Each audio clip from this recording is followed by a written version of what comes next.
It's time for the Thyworm weekly roundup with my curated news and personal gaming endeavors. Are you enjoying these? Consider subscribing. The last Epoch has been teasing the upcoming patch 0.7.6 quite extensively over the last couple of weeks. I am making several videos about it, discussing different topics. You can watch one about the new upcoming skill animations, and tomorrow there will be a video previewing the patch, so stay tuned for that if you want to know what is coming. Wolcen has been stepping up the marketing lately, and I think they're doing an excellent job. There are short videos about the new skills on all social media, and some of these skills look really cool. The Death Gazer railgun, for example. At release, which is only 3 weeks from now, February 13th, the game will be vastly different compared to today. The videos and updates surely show this, with big changes in skills, skill modifiers, passives and crafting. It is also important to note that from January 29th, Wolcen can only be played offline until the launch. I'm not going to discuss the Wolcen topics here. Someone much better suited for this is Vulkan, who made a name for himself by covering Wolcen. He's a super nice guy, always positive and very knowledgeable about the game, so check out his videos on YouTube. I'll link his channel down below. Killsquad presented the roadmap for 2020. The quality of roadmap posts varies a lot, but this one is worth a read. Novarama, the developers of Killsquad, provide some context on the game's development. It is self-funded, they take feedback to heart and negative reviews into account, and they focus on changing things that the community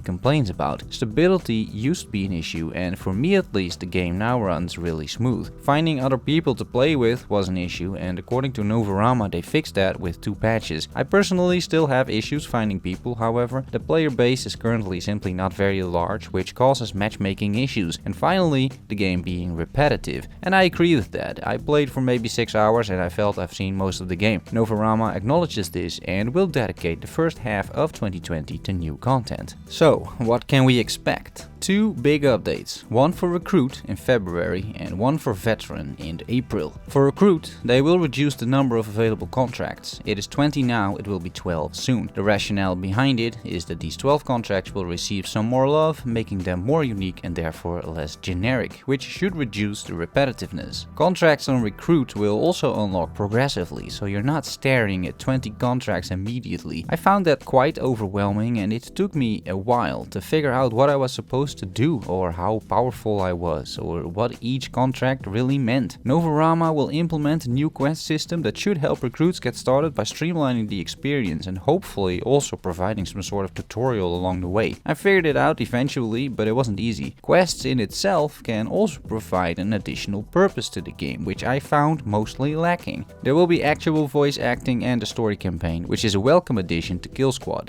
The Veteran will also have 12 contracts. Here you will encounter plague contracts. There's an entire new planet, Space Station Skua, including new enemies. Mission variety is implemented as a general feature, so Veteran should feel distinctly different from Recruit. Some other cool features include interactable objects like exploding barrels, energy shields and a rotating blade trap. There will be a lobby to chat in, so it feels much more like an online game, and maybe it helps matchmaking as well. There is a 5th character coming, the Engineer, which is about 50% done. Also coming at some point, a visual representation of gear so you can see what you're wearing on your character. That should add to a sense of progression. Another form of progression will be the new crafting system. And finally, Killsquad should be released on PlayStation in Q4. And then of course there is the usual stuff developers talk about when talking about roadmaps. New enemies, new locations, new art and new set pieces. Even though Killsquad isn't my favorite action RPG right now, I am still excited about these new changes. I still feel like a Recruit as well, so as soon as the February patch hits, I'll be sure to check it out and see if I can be entertained for longer than a few hours. Sam Keats, the one and only developer on Sanctum Breach, posted about the state of the game. It is basically a mini roadmap with 2 patches.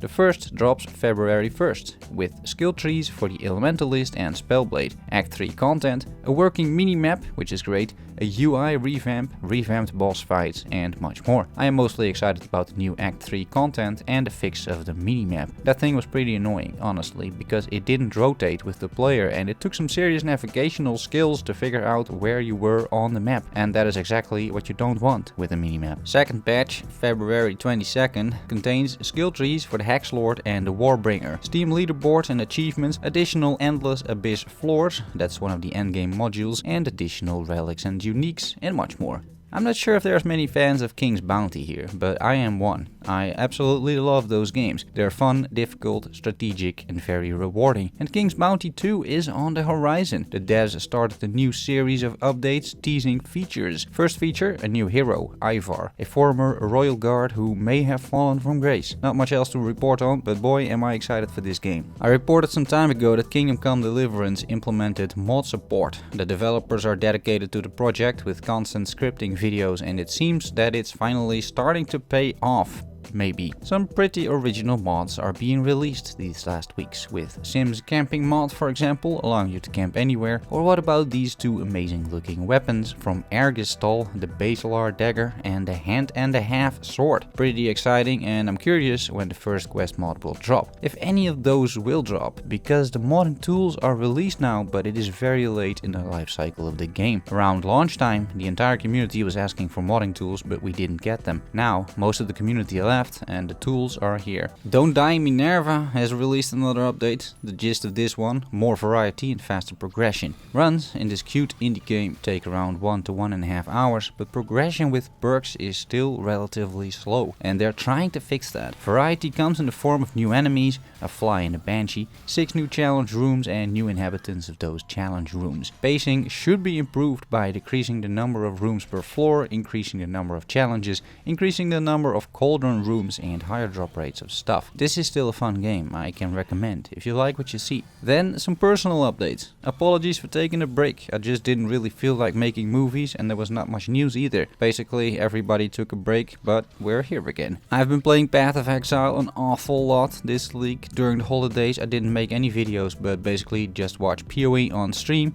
I watched Q-Dog a lot while grinding PoE on my PC, and it was super fun. I set a league goal for myself, which was killing the new boss, Ceres, and I succeeded. Even before the nerfs to the storms, I was able to kill him on Awakener level 8 with my summoner. I also started a bunch of other characters, but most of them bricked around tier 12 maps. The summoner is truly an amazing character, and I really enjoy playing summoners, as you may know. I have also started playing GRIS yesterday. It's a really nice handcrafted game with astonishingly beautiful music. I haven't finished it yet, but I will soon. It's probably not too long, but it is truly an experience and I can wholeheartedly recommend it. And that's all I have for you this week. Thanks so much for watching. I will see you all next week. I love you all. Bye bye.